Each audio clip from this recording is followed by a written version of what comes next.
انسان ڈگمگائے گا، پھسلے گا، لیکن جب بار بار کوشش کرے گا سنتوں پر چلنے کی، آخر ایسا موقع آ ہی جائے گا کہ پھر وہ نبی صلی اللہ علیہ وسلم کی محبت کے اندر گم جائے گا،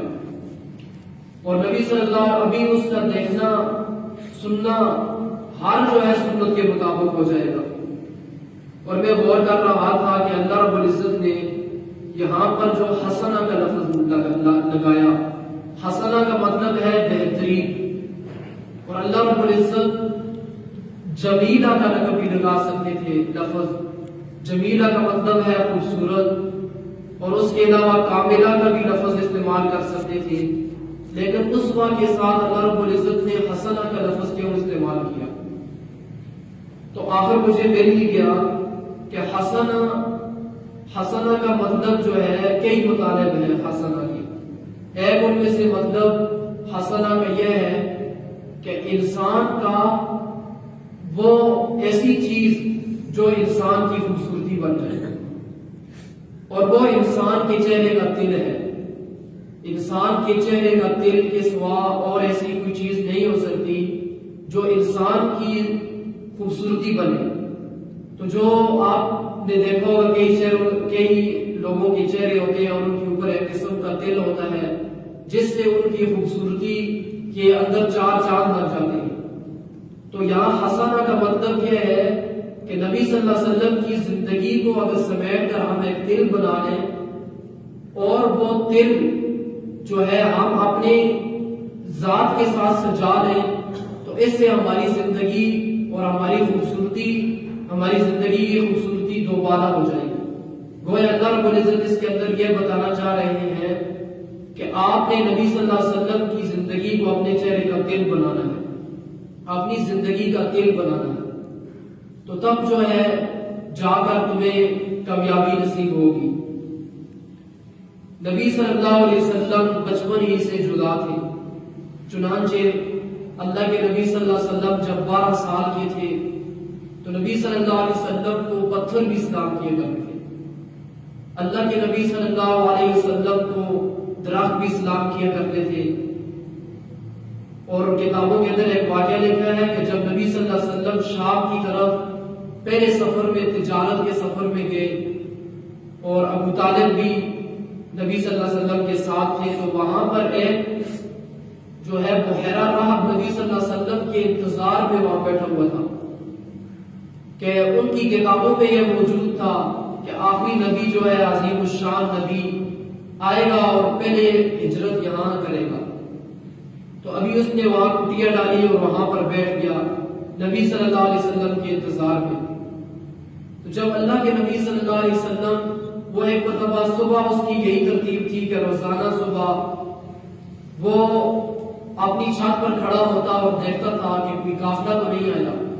کیونکہ ان کی کتابوں کے اندر یہ نشانی موجود تھی کہ آخری نبی کی نشانی یہ ہے کہ اس کو سیدھا کریں گے درخت، اور اس کے اوپر بادلوں نے سایہ کیا ہوگا۔ تو ایک مرتبہ وہ ایسے ہی اپنے اس مکان کے اوپر کھڑا تھا کہ دیکھا کہ سیدھا کنا ہے اس کو درخت، اور جو ہے بادلوں نے سایہ کیا ہوا ہے۔ اب اس نے دعوت کی کہ آج جو ہے آپ کی دعوت ہے سارے قافلے کی، اور اس نے بکرے ذبح کیے اور ان کے لیے دعوت کا اہتمام کیا، دوپہر کی دعوت۔ تو جب نبی صلی اللہ علیہ وسلم کو اس نے دیکھا تو اس نے ابو طالب سے پوچھا کہ یہ اس کی آنکھوں میں سرخ سرخ نشان کیسے ہیں؟ کیا یہ سفر کی وجہ سے آدمی جب تھک جاتا ہے، وہ نیند پوری نہیں کرتا تو اس کے آنکھوں میں سرخ دورے پڑ جاتے ہیں؟ تو ابو طالب نے کہا کہ یہ اس کے ایک وصف ہے، اور اس کی ذات کے ساتھ یہ چیز ٹچ ہے کہ سفر کی وجہ سے ایسا نہیں ہے، بلکہ ان کے مستقل یہ آنکھوں کے اندر ڈورے ہی ہے۔ اس نے کہا کہ ہماری کتابوں کے اندر موجود ہے کہ آخری نبی کی آنکھوں کے اندر سرخ ڈورے ہوں گے۔ اور پھر اس نے دوسری بات یہ پوچھی کہ اس کا والد کہاں ہے؟ تو ابو طالب نے کہا میں اس کا والد ہوں۔ کہا تو جھوٹ بولتا ہے، ہماری کتابوں کے اندر آخری نبی کی نشانی یہ ہے کہ وہ یتیم ہوگا۔ تو ابو طالب نے کہا کہ جیسے چاچا کہہ دیتا ہے کہ اپنے بھتیجے کو یہ میرا بیٹا ہی ہے، بھانجے کو، تو اس طریقے سے میں نے کہہ دیا یہ میرا بیٹا ہے، اس کا والد فوت ہو چکا ہے۔ تو اس نے نبی صلی اللہ علیہ وسلم کے بارے میں کہا کہ اس کو یہیں سے واپس بھیج دو، کہ جب یہود دیکھیں گے تو اس کو قتل کر دیں گے۔ اس وجہ سے ابو طالب نے اور ان کو سفر کے اندر ساتھ لے کر گئے۔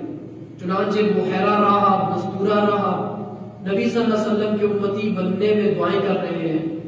کہ یا اللہ مجھے امتی بنا دیجیے۔ لکھا ہے کہ موسیٰ علیہ السلام نے جب تورات کے اندر 9 نشانیاں پڑھی اس امت کی، وہ نشانیاں ان کی امت میں نہیں تھی۔ مثلا یہ گناہ کریں گے، ایک آنسو کا قطرہ بہائیں گے، اللہ رب العزت ان کے سارے گناہوں کو معاف کر دے گا۔ اور اللہ رب العزت نے یہ بھی نہیں کہا ہے کہ تم جو ہے سب کے سامنے جا کر گناہ کا اقرار کرو، اور فرمایا کہ وَرَجُلٌ خَالِيًا فَفَاضَتْ عَيْنَاهُ دَمًا مِنْ خَشْيَةِ اللَّهِ، ایک آدمی جو ہے وہ تنہائی میں ہے اور اس نے کہا کہ میں نے بڑی معصیت میں زندگی گزاری، بڑی گناہوں میں زندگی گزاری، اور اس نے آنسو کے 2 قطرے اس کی ندامت کی وجہ سے 2 قطرے نکل گئے۔ ابھی جو ہے پاپوتی میں ہی تھے، ٹپکے نہیں تھے، اللہ رب العزت اس کے سارے گناہوں کو معاف کر دے گا۔ فرمایا نبی صلی اللہ علیہ وسلم حدیث قدسی کے اندر آتا ہے ابن آدم لو بلغت ذنوبک عنان السماء فاستغفرتنی غفرت لک ولا ابالی، اے آدم کے بیٹے اگر تیرے گناہ آسمان کے بادلوں تک پہنچ جائیں تو میرے پاس آ کر استغفار کر، معافی مانگ، رو، میں تیرے گناہوں کو معاف کر دوں گا، اور مجھے کوئی پوچھنے والا ہی نہیں ہے، یہ بھی مجھ سے پوچھنے والا نہیں ہے کہ آپ نے میرے ان گناہوں کو کیوں معاف کیا، اس کے گناہوں کو کیوں معاف کر دیا۔ تو یہ ساری نشانیاں جب پڑھی کہ ایسی عظیم الشان امت ہے، تو فرمایا یا اللہ یہ امت مجھے دے دیں گے۔ تو اللہ رب العزت نے فرمایا اے موسیٰ یہ میرے حبیب کی امت ہے جس کو میں نے بھیجنا ہے۔ تو پھر آخر موسیٰ علیہ السلام نے فرمایا یا اللہ اگر یہ امت مجھے نہیں دیتا تو مجھے اس امت کا امتی بنا لیجئے، اگر یہ امت مجھے نہیں دیتا تو مجھے امتی بنا لیجئے۔ فرمایا کہ موسیٰ جو تمہارے لیے لکھا گیا اس پر تو راضی رہے۔ تو ایسے جو ہے نبیوں نے 12 نبیوں نے کتابوں کے اندر لکھا ہے کہ 12 نبیوں نے دعائیں کی نبی صلی اللہ علیہ وسلم کی امتی ہونے میں۔ اس وجہ سے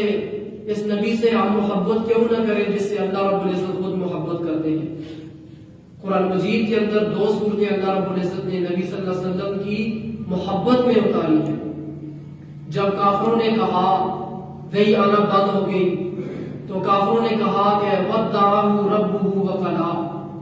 نبی صلی اللہ علیہ وسلم کو اس کے اللہ نے اس کو چھوڑ دیا ہے، نبی صلی اللہ علیہ وسلم کو اس کے خدا نے چھوڑ دیا۔ تو اللہ رب العزت نے 2 صورتیں نازل کی، اس میں سے پہلے وَالضُّحَىٰ، تیرے روشن چہرے کی قسم، وَاللَّيْلِ إِذَا سَجَىٰ، اور تیری کالی زلفوں کی قسم کہ ان زلفوں کو تو جب اپنے شانوں پر کندھوں پر پھیلاتا ہے۔ وَالضُّحَىٰ وَاللَّيْلِ إِذَا سَجَىٰ مَا وَدَّعَكَ رَبُّكَ وَمَا قَلَىٰ، یہ کیسے ہو سکتا ہے کہ تیرا رب تجھے چھوڑ دے؟